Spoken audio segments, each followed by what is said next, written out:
Hello বন্ধুরা, আশা করি সকলে ভালো আছেন। আজকে দেখুন, ফুটন্ত গরম জলের ভেতর দই দিয়ে আমি একটা নতুন ধরনের রেসিপি তৈরি করব। একেবারে ঘরোয়া উপকরণ দিয়ে একেবারে রেস্টুরেন্টের স্টাইলের নতুন ধরনের একটা রেসিপি, খুবই দামি রেসিপি। আমি একটা ফ্রাই প্যান গরম করতে দিয়ে দিয়েছি গ্যাস ওভেনে। আমি 1 বাটি জল দিয়ে দিলাম। জলটা একটু গরম করতে দেবো। আমি একটা বাটি মাপে জল নিয়ে নিয়েছি। আপনারা যে কোনো বাটি হোক, কাপ হোক, মাপের জল নিয়ে নেবেন।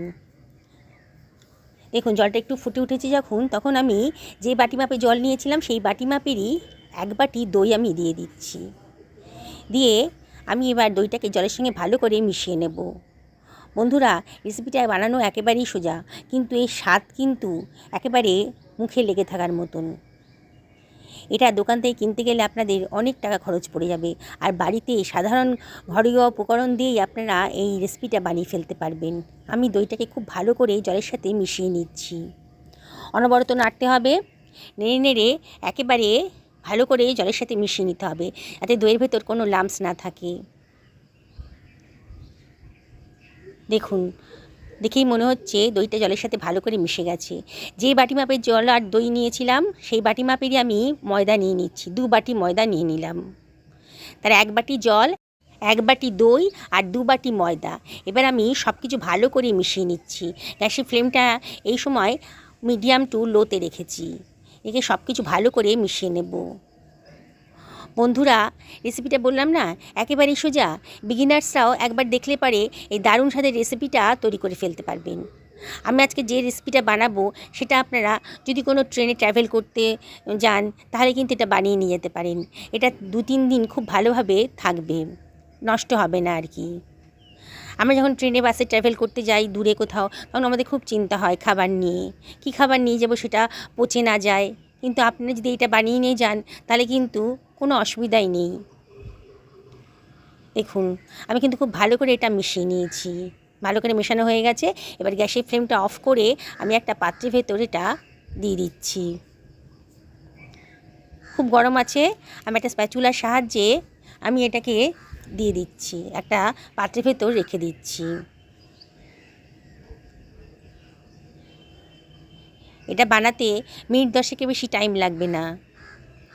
এবার আমি স্প্যাচুলাটা দিয়ে একটু ঠান্ডা করে নিচ্ছি। খুব গরম আছে, এখন হাত দিতে পারবো না, একটু ঠান্ডা করে নেব।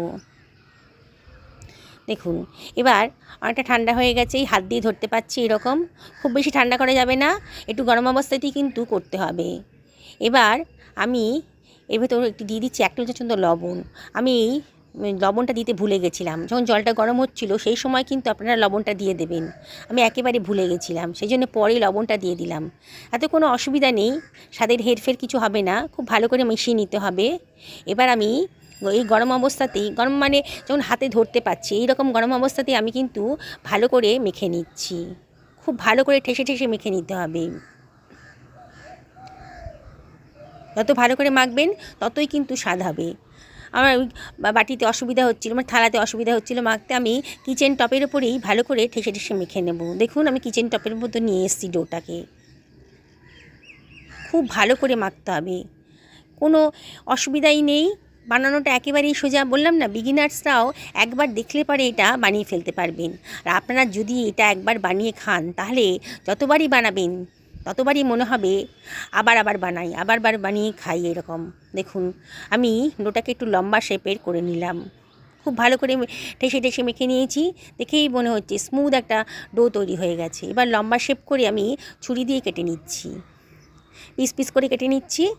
এরম করে কাটলে পারে প্রতিটা লেচি কিন্তু সমান সাইজের হবে, নাহলে আপনার হাত দিয়েও করতে পারেন, কোনো অসুবিধা নেই। এবার আমি ছোট ছোট করে লেচিগুলোকে গোল গোল করে পাকিয়ে নিচ্ছি, তাহলে আমার বেলতে সুবিধা হবে।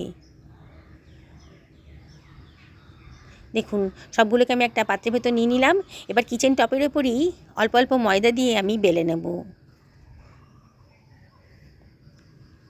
অল্প একটু ময়দা দিয়ে দিচ্ছি, দিয়ে হালকা হাতে এগুলোকে বেলে নিচ্ছি। খুব বেশি বড়ও করব না, আর খুব বেশি ছোটও হবে না। বন্ধুরা, রেসিপিটি যদি ভালো লাগে তাহলে একটা লাইক করবেন, আর কমেন্ট করে জানাবেন যে আপনাদের কীরকম লাগলো। দেখুন, থিকনেসটা দেখুন কীরকম করেছি। এইভাবে আমি সমস্ত পরোটাগুলো বেলে নিচ্ছি।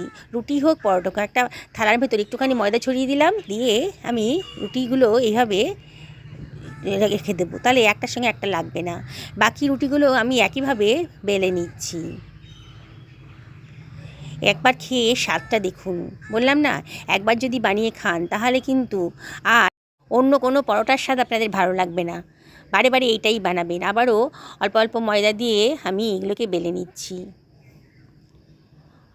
নতুন বন্ধুদেরকে রিকোয়েস্ট করবো আমার চ্যানেলটা সাবস্ক্রাইব করার জন্যে, পাশে থাকা বেল আইকনটা অবশ্যই ক্লিক করে দেবেন, তাহলে আমার রান্নার নোটিফিকেশানটা আপনারা চটজলদি পেয়ে যাবেন। একটা ফ্রাই প্যান গরম করতে দিয়ে দিয়েছি। এবার গরম অবস্থাতেই আমি একটা রুটি এর ভেতর দিয়ে দিলাম, দিয়ে এবার এপিট করে খুব ভালো করে এটাকে সেঁকে নেব। খুন্তি দিয়ে একটু চাপ দিলেই সাইডগুলো কিন্তু ভালো করে ভাজা হয়ে যাবে। আমি এপিট করে উল্টে পাল্টে দেব, আর খুন্তিটা দিয়ে একটু চাপ দিচ্ছি। দেখুন কি সুন্দর করে ফুলে উঠেছে, ভেতরটা ভালো মতন শাঁকা হয়ে গেছে। আপনারা এটাকে রুটি অবস্থাতেও খেতে পারেন, কিন্তু বললাম না খুব সুন্দর টেস্টি একটা রুটি তৈরি হয়ে গেছে। দারুণ স্বাদের একটা রুটি কিন্তু একেবারে ফুলো ফুলো রুটি তৈরি হয়ে গেছে। তবে আমি আজকে এটাকে অল্প তেল দিয়ে পরোটা বানাবো। একটু নতুন স্বাদ আনার জন্যে আমি এটা পরোটা বানাচ্ছি। আমি অল্প সামান্য হাফ টেবিল চামচ করে তেল এপিট করে দিয়ে দিয়েছি। প্রথমে হাফ টেবিল চামচ দিয়েছি, তারপরে আবারও হাফ টেবিল চামচ দিয়েছি। 1 টেবিল চামচের বেশি তেল লাগবে না। দেখুন আমি এটাকে সেঁকে নিচ্ছি অল্প তেল দিয়ে। দেখুন কত সুন্দর ফুলে ফুলে হয়ে তৈরি হয়ে গেছে। আমি এটা আগেরটা ফ্রাই প্যানে বানিয়েছিলাম, এবার আমি তাওয়াতে বানাচ্ছি। দেখুন তাওয়াতে একটা রুটি দিয়ে দিলাম, দিয়ে এপিট আগের মতনই ভালো করে সেঁকে নিচ্ছি। তাওয়াতেই করুন আর ফ্রাই প্যানেই করুন, রুটির স্বাদ কিন্তু একই সুন্দর আসবে, কোনো স্বাদের কোনো হেরফের হবে না। তবে যাদের কাছে ফ্রাই প্যান নেই তারা তাওয়াতেও বানাতে পারেন। দেখুন কীভাবে ফুলো ফুলো হয়ে উঠেছে। আবারও হাফ টেবিল চামচ তেল দিয়ে দিলাম, দিয়ে আবারও ওলট পালট করে আবারও হাফ টেবিল চামচ মতো তেল দিয়ে দেব। বানানোটা কত সোজা দেখেছেন তো। 10 মিনিটের মধ্যে কিন্তু আপনি 20-25টা রুটি তৈরি করে ফেলতে পারেন। ইচ্ছে করলে পরোটাও তৈরি করে ফেলতে পারেন। দেখুন কত সুন্দর দেখতে হয়েছে। আমার ভাজা হয়ে গেছে, এবার আমি এগুলোকে সার্ভ করে দিচ্ছি। পুরনো বন্ধুদেরকে অনেক ধন্যবাদ, তাদের সাপোর্টের জন্য আজকে এত দূর আসতে পেরেছি। তাই আপনাদেরকে রিকোয়েস্ট করব, আপনাদের যে রেসিপিটা ভালো লাগে তাহলে লাইক করবেন, অবশ্যই কমেন্ট করে জানাবেন যে আপনাদের কীরকম লাগলো। এটা খাওয়ার জন্য কোনো তরকারি দরকার হবে না, এত সুন্দর টেস্টি নিজেই পরোটাটা, যে তরকারি দরকার হবে না। তবে আমি একটু সেজওয়ান সস নিয়েছি। এটা আমার হোমমেড সস, বাড়িতেই বানিয়েছিলাম।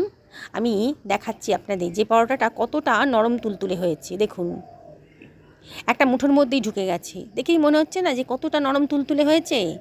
কি বানাতে ইচ্ছে করছে তো। আর বিশেষ করে যখন ট্র্যাভেল করবেন তখন যদি এই ধরনের পরোটা কিংবা রুটি বানিয়ে নিয়ে যান, 2-3 দিন কিন্তু অনায়াসেই খেতে পারবেন। সকলে ভালো থাকুন এই কামনা করি ভিডিওটা শেষ করলাম।